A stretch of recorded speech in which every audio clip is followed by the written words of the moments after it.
Hello and welcome to UAS Magazine's bi-weekly podcast. I'm your host, Dayna Bastian.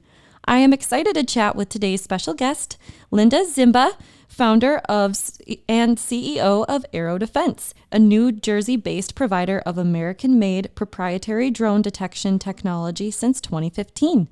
Linda built and led the team that developed the first, and so far only, drone detection system to receive a Department of Homeland Security Safety Act designation. She also secured a U.S. Air Force Research Laboratories SBIR grant to collaborate with Joint Base McGuire-Dix Lakehurst on a ruggedized mobile version of AirWarden, which we will discuss here in a little bit. Welcome, Linda. Thank you for being here. Well, thanks, Dayna. We appreciate the opportunity to talk with you and your listeners. Thank you. Well, we're really excited to have you on here. So Linda, can you give us a little bit of background on AeroDefense, how you got started and identified the need for flexible mobile drone detection solutions? Sure. I launched AeroDefense in 2015 after I saw drones cause some serious public safety concerns.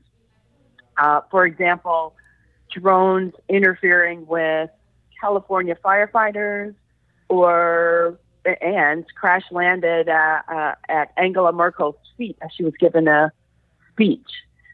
My background in internet security sparked the idea to use similar techniques against these flying computers to create a safer airspace environment.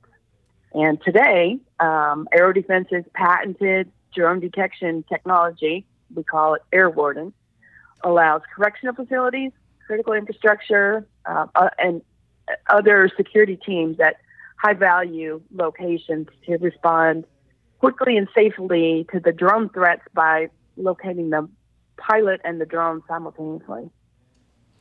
Great. And can you elaborate a little bit more about AeroDefense's collaborative drone detection network? Of course.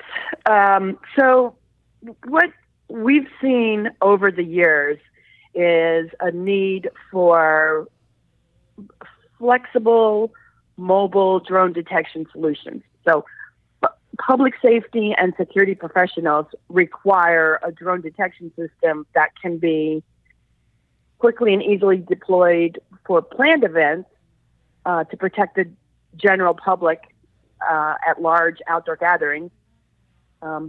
These events may happen like once a year at different locations throughout a region. So they need something that they can put up and take down and move to the next large event.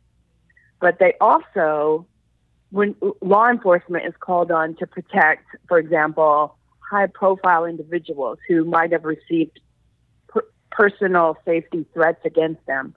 So there may be limited time to set up a system, and that duration of protection might be extremely short. It could be just when that person goes in and out of a building. So what we see is a need for entities to be able to work with each other. So to have their mobile systems, which will help them meet their needs for flexibility, but also leverage their investment that they've made in technology. Absolutely. I think that's a really great point, which really, that's a great segue into my next question, actually. And something we as a podcast discussed recently is the need for dual use solutions, which is something that it sounds like you're hitting on the nail there. Can you tell our listeners what you have learned from developing and testing mobile systems for military and civilian needs? You bet. One is just, it boils down to physics. Regardless of whether your technology is military or civilian, the physical environment can affect a detection system's capabilities. Trees, buildings, vehicles, any sort of obstruction can reduce the detection effectiveness for any kind of technology. And for some of them, it will completely block it. So it's coming back to this mobility element, being able to get around these obstructions is where this notion of a mobile detection system that can operate while it's in motion comes into play. So, for example, a vehicle or a boat mounted sensor can literally maneuver to be behind the obstacles. So you'll supplement a fixed system's blind spots, or that may be the only detection system out there. So you equip your existing patrol vehicles with drone detection so that you've got a persistent roving drone detection network. Great. And another hot topic of discussion that I want to chat with you a little about here, Linda, is the regulatory environment for drone detection and mitigation. We chatted earlier in a much earlier podcast. It was actually our first one this year about the U.S. Counter UAS National Action Plan. So what are some of the key items from a regulatory standpoint, Linda, that you believe need to be in place to drive the industry forward and keep the national airspace safe? Yes, it's a very complex situation. So our space is often called counter UAS, or unmanned aerial systems. And that refers to a range of technologies that perform a lot of different functions to protect against unauthorized drones. So it could be detect, identify, track, classify, and then even as up to mitigate. So you take over control, or you disable, or you send away an aircraft. So these techniques some of them raise legal issues. For example, the FCC prohibits interfering with anyone's authorized radio communications, and it's a felony to sabotage an aircraft, which includes a drone.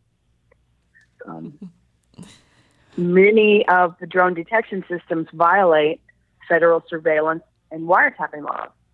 So it's for these reasons, and that only a very limited number of authorities, federal authorities, have been given the ability to deploy these UAS technologies. There's legislation that is set to expire October 5th, unless, and that's the legislation that gives the federal agencies that authority, unless it's extended or Congress passes an alternative bill that's proposed, which will expand the authorities somewhat to state and local authorities. So all that being said, there's no silver bullet.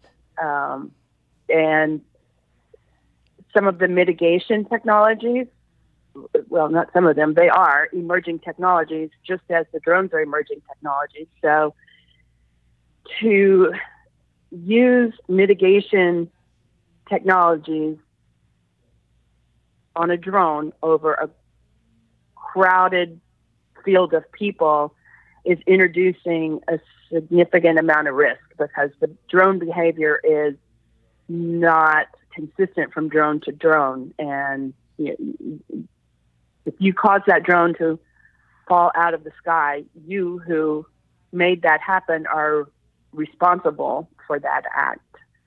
So it's my personal opinion has been, if these were to change and everybody could mitigate, that really the attorneys and the insurance companies are going to be the next barrier to using that kind of technology, because of the significant amount of liability that's created by the user of such technologies. Right. And I like that you go through all of those different points, and you chat about, we have so many different aspects. The sector is relatively still young. And, you know, there's a lot of entrepreneurs such as yourself that are getting into the industry who have a strong background. And I love the fact that you're in cybersecurity and keeping the national airspace safe. I know that we all appreciate that a lot too.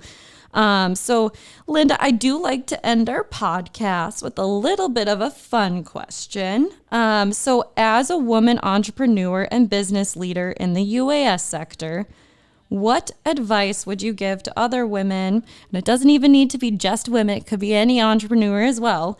But looking to start their own business in the UAS sector for specific needs such as AeroDefense. Mm-hmm.